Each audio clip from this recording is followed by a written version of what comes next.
Halo, selamat pagi, siang, sore, atau malam ketika kalian menonton video ini. Di video kali ini kami akan membahas mending mana sih Yamaha R15 V3 atau Yamaha R15 V4. Seperti yang ditanyakan di kolom komentar video kami beberapa waktu lalu. Nah, seperti biasa, kami akan membandingkan kedua motor ini secara spesifikasi dan juga secara subjektif dari kami. Untuk itu, tonton video ini sampai selesai.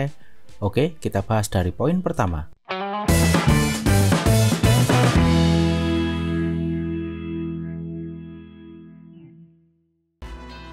Secara desain, kedua motor ini punya ciri khasnya masing-masing, meskipun sama-sama sport fairing. Dari depan yang V3 lebih kalem, sedangkan yang V4 lebih agresif. Paling terlihat sih memang dari lampunya.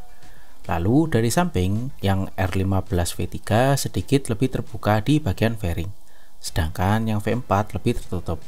Kemudian cover tangki yang V3 lebih besar, sedangkan V4 ini lebih kecil, dan memang terkesan aneh sih yang V4 ini. Lalu untuk bodi belakang yang V3 ini cenderung lebih nungging ketimbang V4 yang landai, tapi secara ketinggian sih sama, atau mungkin ada sedikit perubahan di rangkanya. Secara dimensi, jika dilihat sekilas, R15 V4 kelihatan lebih kecil daripada yang V3. Ada beberapa faktor sih. Pertama, dari lampunya. Di V3 pakai dua sisi, jadi terkesan lebih lebar dibandingkan V4 yang hanya pakai satu lampu di tengah. Lalu yang kedua yaitu dari cover tangki ini. Memang jelas V3 lebih besar, meskipun secara kapasitas tangki bahan bakar masih sama, yaitu 11 liter. Yang ketiga adalah bodi belakang V3 bidangnya lebih lebar dibanding V4 yang lebih pipih.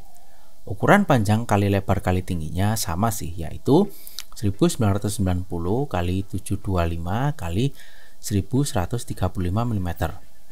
Untuk tinggi tempat duduk 815 mm. Nah, untuk jarak terendah ke tanah yang V3 155 mm, sedangkan yang V4 lebih tinggi, yaitu 170 mm. Berat motor juga sama, yaitu 137 kg. Namun di V4 yang tipe R15M punya bobot yang lebih berat, yaitu 149 kg. Memang gak jauh beda ya dimensi kedua motor ini, karena perubahan desain saja yang membuat R15 V4 ini terlihat lebih kecil. Untuk lampu kedua motor ini ada sedikit perbedaan dari desain dan juga teknologi. Untuk V3 pakai LED di lampu depan dan belakang, sedangkan Zein masih bohlam. Nah, untuk yang V4 bagian lampu depan sudah pakai LED proyektor, DRL dan lampu belakang juga LED. Zein masih bohlam sama dengan yang V3. Untuk desainnya sih yang punya kesamaan ada pada lampu Zein dan lampu belakang. Yang berbeda ada pada bagian depan. Untuk kaki-kaki kedua motor ini masih sama. Suspensi depan upside down diameter 37 mm. Untuk suspensi belakang pakai tunggal. Lengan ayun banana aluminium. Untuk velg pakai diameter 17 inch dengan lebar 2,5 inch untuk di depan dan 4 inch di belakang. Untuk ban ukuran 100/80 untuk di depan dan 140/70 di belakang. Rem sudah cakram depan dan belakang, dengan kaliber 2 piston di depan dan 1 piston di belakang. Nah, yang V4 ada tipe yang pakai ABS, yaitu di R15M-nya. Kalau R15 V3 tidak ada ABS. Untuk panel info kedua motor ini secara desain sama persis. Bedanya ada pada fitur, yang mana di V4 ada tambahan fitur connected. Jadi ada tambahan indikator untuk notifikasi pesan, telepon, dan juga baterai smartphone yang terkoneksi dengan motornya. Nah, di R15M berbeda dengan R15 V4 biasa, di mana desain panel infonya lebih besar seperti R25. Bisa pakai dua mode display, mode track, atau mode street. Untuk tombol-tombol masih sama ya kedua motor ini secara desain dan peletakan. Namun lagi-lagi di R15M-nya V4 punya desain yang berbeda, di mana pada bagian tombol engine cut off dan starternya menjadi satu, membuat kesan motor besarnya lebih kena. Namun untuk yang lainnya masih sama. Secara mesin kedua motor ini juga masih sama, berkapasitas 115,1 cc, SOHC 4 katup berpendingin cairan. Untuk diameter kali langkah 58 x 58,7 mm, rasio kompresi 11,6:1, tenaga 14,2 kW atau 19,3 PS di 10.000 rpm, dan torsi 14,7 Nm di 8.500 rpm. Dilengkapi fitur VVA atau Variable Valve Actuation, assist and sleeper clutch. Nah, khusus untuk R15M ada tambahan quick shifter yang berfungsi ketika menambah gigi tidak perlu tarik tuas kopling, dan traction control system yang berfungsi mengurangi ban belakang selip atau overtraksi. Karena R15M ini punya tambahan beberapa fitur, jadi bobotnya lebih berat. Nah, dengan bobot yang lebih berat membuat rasio tenaga mesin dan berat motor jadi lebih kecil. Ya, kalau dipakai di jalan raya sih perbedaannya nggak terlalu terasa karena selisihnya sedikit. Nah, untuk rangka, karena motor ini masih punya basis yang sama, jadi rangkanya juga sama. Pakai parameter atau Yamaha menyebutnya Delta Box. Menurut kami cocoklah untuk motor ini.